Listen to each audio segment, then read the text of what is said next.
આજે બાજરીના રોટલા હું બનાવું. ખાસો ને મારા હાથના રોટલા તો મમ્મીજી બનાવે એવું નહીં બનાવું. આ કોઈ લીધે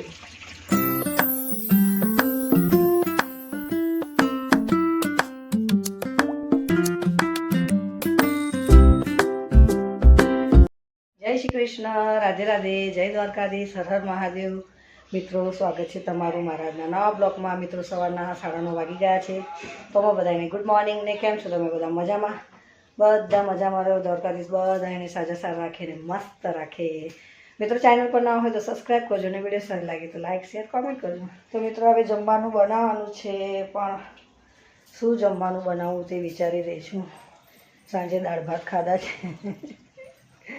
તો આજે તો મસ્ત શાક બનાવું અને રોટલા બનાવું. ચલો, આજે હું બાજરીના રોટલા બનાવું. ભલે આંખોમાં લાગતું પણ બાજરીના રોટલા હું બનાવું આજે. તો ચાલો હવે તૈયારી કરું જમવા બનાવવાની. ચેનલ પર ના હોય તો સબસ્ક્રાઈબ કરજો અને વિડીયો સારી લાગે લાઈક શેર કોમેન્ટ કરજો. તો બન્યા રહેજો વિડીયોમાં. મસાલો વાટવાની તૈયારી. લસણ ફોલી કાઢી, લીલા મરચાં, આ 2 કેપ્સિકમ છે, 2 બટાકા ને આ કોબી. તે આજે આટલું શાક બનાવવાનું છે ને સાંજેમાં ગિલોડાને એવું લાવ્યા છે. થેલીમાંથી ગિલોડાને એવું.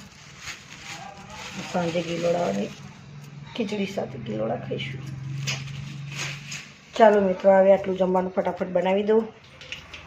મસાલો વાટી કાઢે. કોબી, બટાકા ને કેપ્સિકમ એટલે કે શિમલા મિર્ચ રહી શકાય ગઈ છે મસ્ત. મસાલો નાખી દઉં.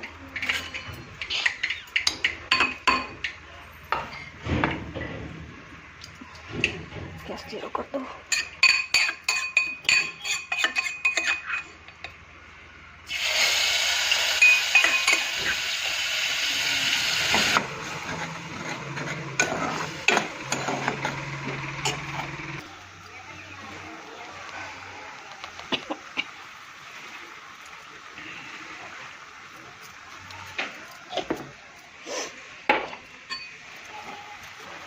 બાજરીના રોટલા હું બનાવું.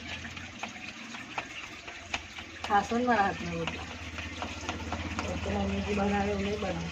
આ કોઈ લીધે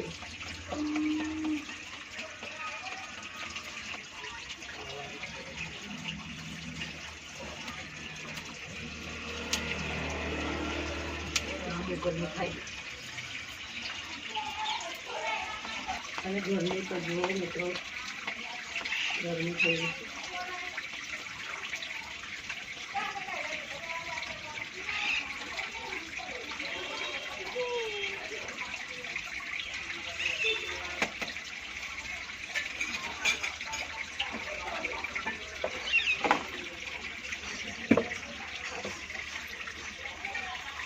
મિત્રો જો કોબી, બટાકા અને કેપ્સિકમનું શાક બનાવી દીધું અને મેં આજે બાજરીના રોટલા બનાવ્યા. જો મસ્ત. તો ચાલો મિત્રો, જમવાનું બની ગયું છે મારું. મિત્રો, જમવાનું બની ગયું. આજે તો મેં બાજરીના રોટલા બનાવ્યા બાપા. અને ગરમી થઈ ગઈ અને કોબી બટાકાનું શાક અને અંદર કેપ્સિકમ નાખીને બનાવી. તો ચાલો, જમવાનું બની ગયું છે મિત્રો. હવે જમાડી દઉં કારણે પછી ચેનલ પર ના હોય તો સબસ્ક્રાઈબ કરજો અને વિડીયો સારી લાગે તો લાઈક શેર કોમેન્ટ કરજો. તો મળે નવા બ્લોગમાં. જય શ્રી કૃષ્ણ, રાધે રાધે, જય દ્વારકાધીશ, હર હર મહાદેવ. બાય બધાને.